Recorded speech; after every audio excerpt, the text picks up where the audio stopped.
जय जय राधा वल्लभ श्री हरिवंश।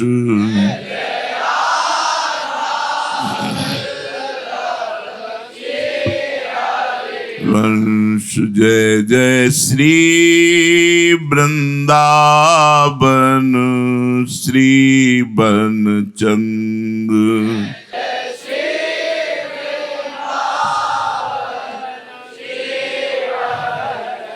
जय जय राधा वल्लभ गुरु हरिवंश। जय जय राधा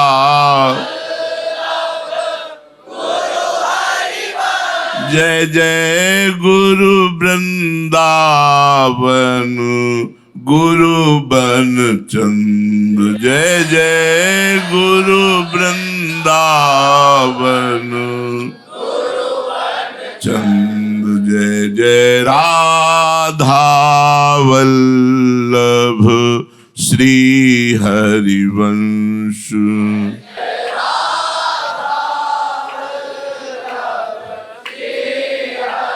वंश जय जय श्री वृंदावन श्री बनचंद। जय जय श्री वृंदावन श्री राधा वल्लभ लाल की। शरणागत को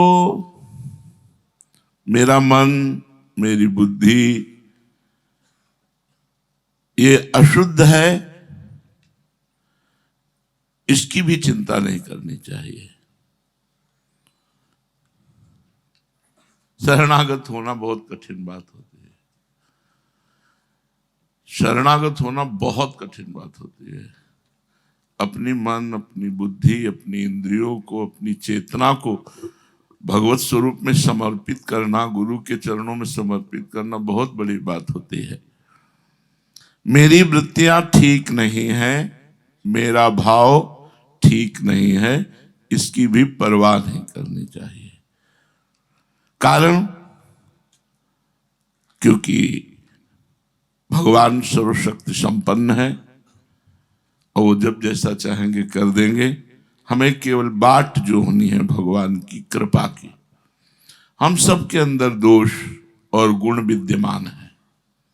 जड़ चेतन गुण दोष में विश्व कीन करतार, संत हंस गुण गहें पे परिहरिवार विकार। संपूर्ण संसार गुणों दोषों से युक्त है। अब भगवान ही कृपा करेंगे कि हमारे हृदय में संत स्वभाव लावें और सद्गुण लावें और दुर्गुणों का त्याग करवावें। उन्हीं की सामर्थ्य से होगी। अपनी सामर्थ्य तो केवल उनके चरणों की शरण में है, ये सामर्थ्य है। सर्वसमर्थ प्रभु के शरण भी हो गए और अपनी चिंता भी कर रहे हैं। ये दोनों बातें बड़ी विरोधी हैं। अपनी चिंता जिसकी शरण में है उसका सर्वाधिकार है, फिर वो चाहे जैसे रखे हमें। हमारा कुछ अस्तित्व है क्या? पर अज्ञान और मूर्खता ये पिंड नहीं छोड़ती। कहने को है कि मैं आपका सब हूं, लेकिन अगर ये है मेरी है तो मैं फिर वो नहीं, फिर वो तुम्हारी रहेगी। मेरी है तो अस्तित्व छोड़ो, अस्तित्व बनाए रखता है जीव। संपूर्णतया शरणागति होना बहुत कठिन बात है। संपूर्ण शरणागति हो गया तो फिर भगवत प्राप्ति हो गई। इसमें अंतर क्या है? सर्वसमर्थ प्रभु की शरण भी हो गए और चिंता भी कर रहे हैं। ये दोनों बातें बड़े विरोधी हैं। शरण हो गए तो फिर चिंता क्यों करते हो? अगर चिंता है तो शरणागति कैसी? इस वास्ते शरणागत को ऐसा सोचना चाहिए कि जब भगवान ये कहते हैं कि मैं संपूर्ण पापों से छुड़ा दूंगा, हम त्वां सर्व पापेभ्यो मोक्षयिष्यामि मा शुचा, तो क्या ये गंदी वृत्तियां इनसे होने वाले गंदे कृत्य, इनके लिए मुझे कुछ करना पड़ेगा क्या? कुछ नहीं करना पड़ेगा, वो सब सुधार देंगे। वो बहुत बड़े डॉक्टर हैं, वो सब सुधार देंगे। विश्वास करो, सब ठीक हो जाएगा। ठीक तभी नहीं होता जब हम शरीर को अपना माने हैं, मन को अपना माने हैं, बुद्धि को अपना माने, तभी ठीक नहीं होता। इनको प्रभु का मान ले, बहुत जल्दी ठीक हो जाएगा, जिसे साक्षी भाव कहते हैं। मैं प्रभु की शरण में हूं, मेरे मन की क्या दशा, मेरी बुद्धि की क्या दशा है, मेरे चित्त की क्या दशा, मेरे शरीर की क्या दशा, मैं देख रहा हूं। बस कोई प्रश्न नहीं है, कोई चाह नहीं, कोई प्रश्न नहीं है। मैं बस आपका हूं। हे प्रियाजू, हे लालजू, मेरे में वृत्तियों को अपनी मानने का भाव खत्म कर दो। ऐसी कृपा करो कि मन और ये वृत्तियां मेरी हैं, यही खत्म हो जाए। बस इसी जगह बहुत सब फेल पाए जाते हैं। नाथ मैं आपका हूं, ठीक है। नाथ जब अपनापन देखना चाहते हैं तो वहां स्वार्थ बुद्धि, वहां सुसुख बुद्धि, वहां देहाभिमान, ये सब चीजें दिखाई देती हैं। प्रभु से प्रार्थना करनी चाहिए कि मेरे में जो मेरेपन की वृत्तियां हैं, मेरे शरीर, मेरे मन, मेरी बुद्धि, इसी का नाश कर दो। मेरापन सिर्फ आप में रहे, इन वृत्तियों में, मन में, बुद्धि में न रहे। हे नाथ, शरीर, इंद्रियां, प्राण, मन, बुद्धि, ये कभी मेरे हैं ऐसा मुझे अनुभव न हो। यह है शरणागति। नाथ, मैं कितना अधम हूं, सब कुछ आपका है और आपको देने पर भी मैं ये कहता हूं कि मेरा शरीर, मेरा मन, मेरी बुद्धि, मेरा चित्त, ये मुझे अपने दिखते हैं। इस अपराध से मुझे बचा लीजिए। आपकी वस्तु को मैं अपनी मान रहा हूं, इस अपराध से बचा लीजिए। ये बात, आपकी वस्तु को मैंने अपनी माना, ये शरीर, ये मन, ये बुद्धि, इस अपराध से बचा लीजिए। क्योंकि शरणागत हूं मैं, सब कुछ आपका है, तो मेरा कोई अस्तित्व ही नहीं है। ये अपराध है मानना मेरा शरीर, मेरा मन, मेरी बुद्धि, मेरा चित्त। ऐसा कहकर भगवान की शरण में निश्चिंत हो जाओ।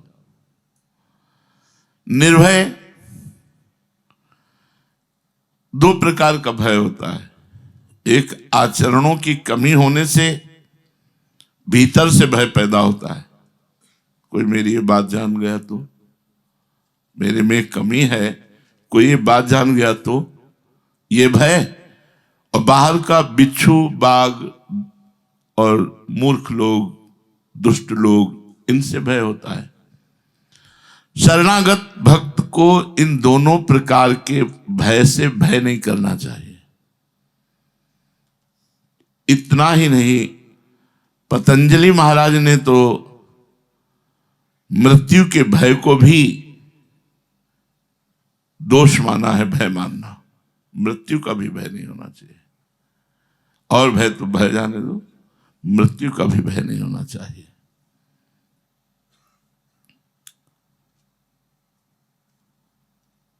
जो बड़े बड़े विद्वानों को भी होता है मृत्यु का भय, वो भय शरणागत भक्त को भी नहीं होता।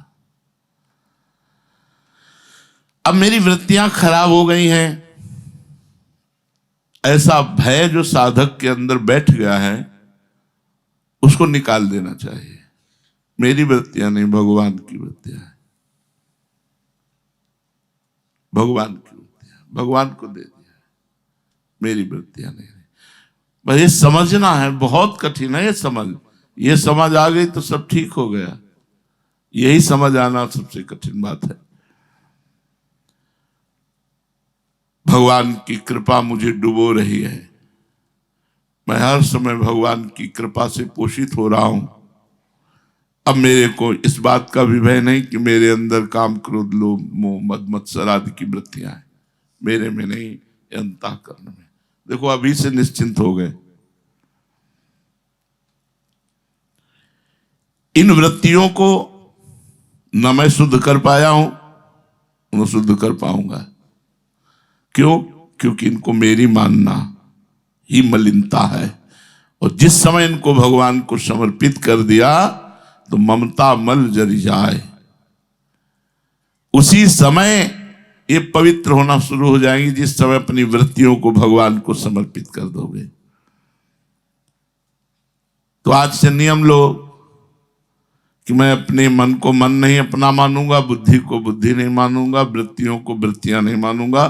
खराब हो या अच्छा हो वो सब भगवान की लीला है, मैं भगवान का हूं ऐसा मानो। मान सकते हो? हाँ कह सकते हो, लेकिन मान नहीं सकते।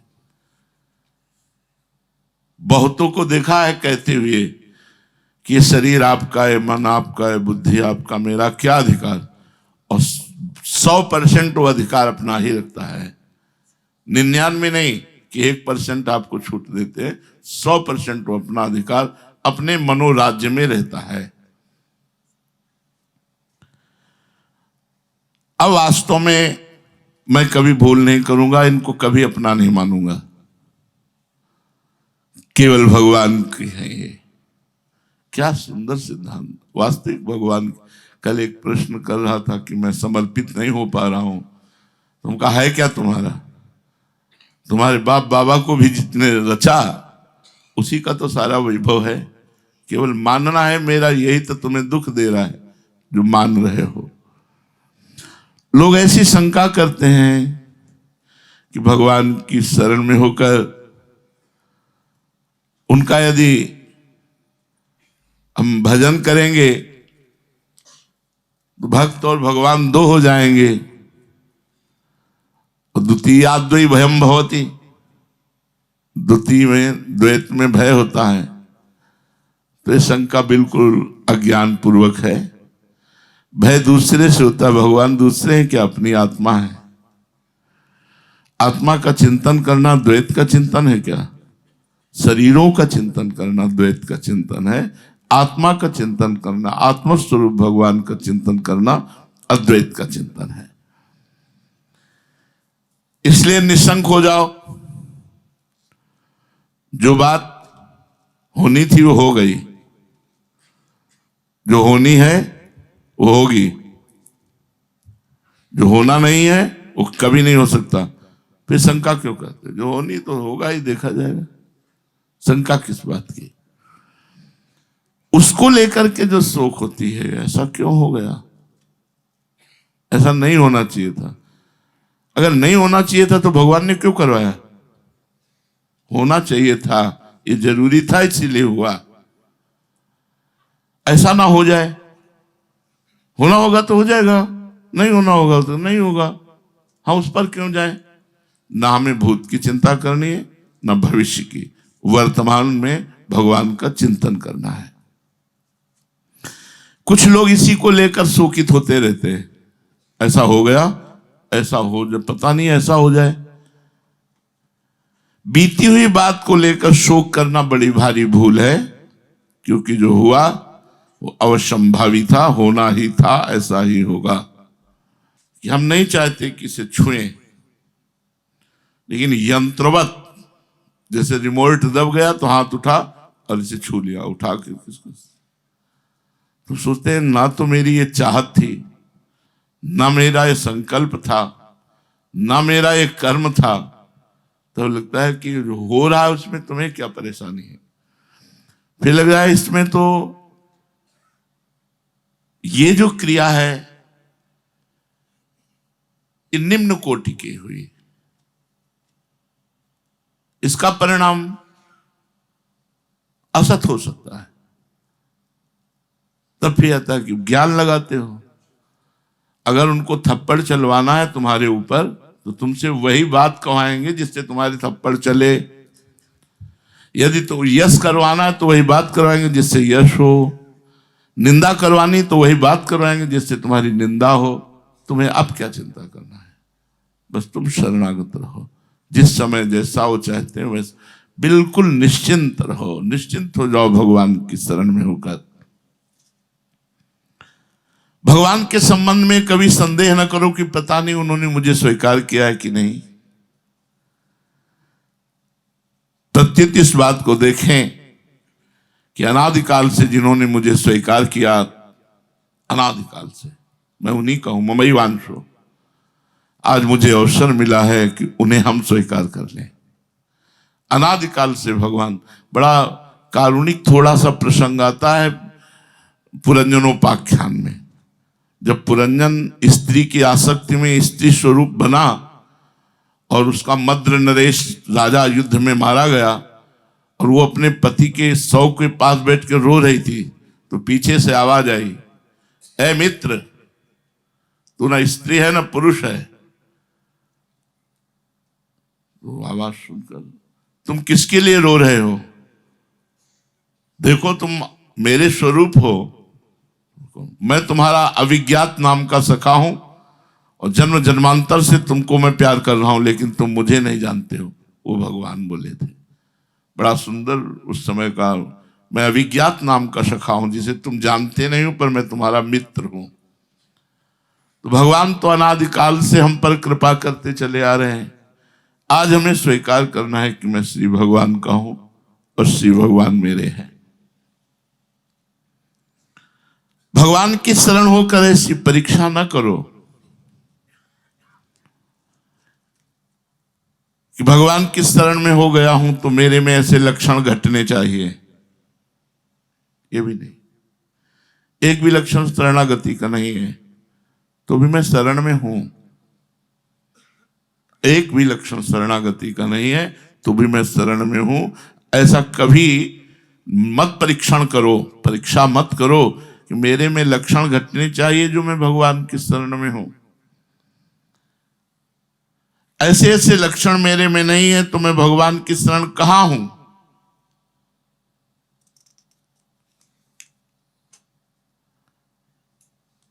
तो यह समझना चाहिए कि मेरी में अभी शरणागति में कमी है, इसलिए मैं देख रहा हूं। इस शरणागति में कमी होने पर नहीं देखा जाता मेरे में गुण है या अवगुण है। मेरा पन ही खत्म हो गया, भगवान से हो गया। जब अपने में कमी दिखे तो आश्चर्य होना चाहिए कि यार मैं कमी देख क्यों रहा हूं, क्योंकि ये सब कुछ भगवान की पोशाक में कमी देखते हो क्या? भगवान के भोग में कमी देखते हो क्या? बस अगर कुछ मन कहता भी है फीका है तो डांट लगा देते मन को, चुप, भगवान का प्रसाद है। तो ये शरीर भगवान का प्रसाद है, मन भगवान को अर्पित किया हुआ है, चित्त भगवान को अर्पित किया हुआ है। देख लेना, अगर ऐसे शरणागत हुए तो तुम्हारे अंदर सारे के सारे दैवी संपदा के सद्गुण आ जाएंगे। केवल शरणागति से प्रत्यक्ष अनुभव होगा कि सब सद्गुण के समुद्र भगवान तुम्हारे अंदर प्रकट हो रहे हैं। बिना प्रयत्न के समस्त सद्गुण आ जाते हैं। जो अपने अंदर गुण या दोष का दर्शन न करके केवल भगवान का ये सब कुछ है ऐसा देखता रहता है। भगवान के शरणागत में कभी विपरीत भावना नहीं आनी चाहिए। ऐसा क्यों किया भगवान ने? ऐसा क्यों किया मेरे साथ? ऐसा क्यों किया? मैं तो उनका शरणागत हूं, कभी नहीं आना चाहिए। क्योंकि मेरे साथ आपका क्या है? आपका क्या है? यही जीव की दुर्दशा है, दुर्गति है। वो अपनापन नहीं छोड़ पाता है, शरीर से, सही संबंधियों से, भोग राग। सुख नहीं, सुख समुद्र मिलेगा। आनंद नहीं, आनंद समुद्र मिलेगा। बस रास्ते पे चलते रहो, धैर्य पूर्वक चलते रहो। अद्वैष्टा सर्वभूतानाम, समस्त भूतों में हमें दोष नहीं देखना, फिर अपने इष्ट गुरु में दोष देखने। बहुत प्रपंच है, बहुत प्रपंच है। जब तक सही मार्ग में नहीं चलोगे तो ठीक है, अभी आप उद्दंडता कर लो, जब कर्मों का परिणाम आता है तब जीव किसी काम का नहीं रह जाता है। ये वो दुनिया का जब कर्म घेर लेता है ना तो फिर पता चलता है। अभी स्वस्थ हो तो प्रपंच सुहाई दे रहा है, और जब अभी कर्मों का परिणाम आएगा, घेर लेगा तुम्हें, तब फिर तुम क्या कर पाओगे। विपरीत भावना, इसका मतलब है आप अभी निर्भर नहीं हुए, निर्भर नहीं हुए। कुछ भी ऐसा क्या करूं जिससे आप हमको भी उसी तरह प्यार करें जैसे हम प्यार करते हैं, क्या विशेषता है। तो कहते हैं, सुना है कि उन्होंने 2 चबूतरे निर्माण के लिए बोले कि एक आप बनाओ एक आप बनाओ, शाम का दोनों गिरा दो, दूसरे दिन सुबह का फिर बनाओ, फिर कहा मेरे अनुकूल नहीं इनको गिरा दो, फिर तीसरे दिन का फिर बनाओ, फिर कहा मेरे अनुकूल नहीं गिरा। तो पुत्र ने निवेदन किया कि प्रभु आपको कैसा चाहिए, रोज गिरवा देते हो, मेहनत करके सुबह से शाम तक बनाता हूं, आप गिरवा दे, कैसा चाहिए। शिष्य से पूछा, तुम बोलो। बोले प्रभु मैं तो जीवन भर बनाता रहूंगा और आप कहोगे तो बिगाड़ता रहूंगा, मुझे इससे कोई मतलब नहीं है। क्या ये प्रीता है, ये प्रीता है। अपने सुख के लिए इष्ट और गुरु का प्रयोग करना, अपने सुख के लिए इष्ट गुरु, तो वो देह सुख की बात होगी, परमात्मा सुख की थोड़ी होगी। और गुरु क्या देना चाहते हैं, परमानंद। चेष्टा कुछ भी हो, घुमा के तुमको वहीं पहुंचा देंगे जहां श्री जी विराजमान है। क्योंकि जैसे आप कीचड़ में खड़े हो, अब आपको निकालना है तो हमें कीचड़ में घुसना ही होगा। आप ये न समझिए कि कीचड़ पसंद है इसलिए कीचड़ में आ रहे हैं, नहीं, तुम कीचड़ में फंसे हो इसलिए कीचड़ में आके तुम्हें निकाल रहे हैं। तुम्हें लग रहा है कि इनको कीचड़ पसंद है इसलिए कीचड़ में आ रहे हैं, नहीं नहीं, पसंद नहीं, पसंद तुम हो, तुम उनके हो, और कीचड़ में खड़े हो इसलिए वो कीचड़ में। जैसे गिरे हुए पुरुष को आप खड़े खड़े नहीं उठा सकते, आपको झुकना होगा, आपको गिरना होगा। तो गिरने वाला सोचे कि ये भी तो गिर रहा है, भूल कर रहे हो, वो गिर नहीं रहा, तुम गिरे को उठा रहा है। बस यही भूलें जीव को भगवान से, गुरु से दूर कर देते हैं।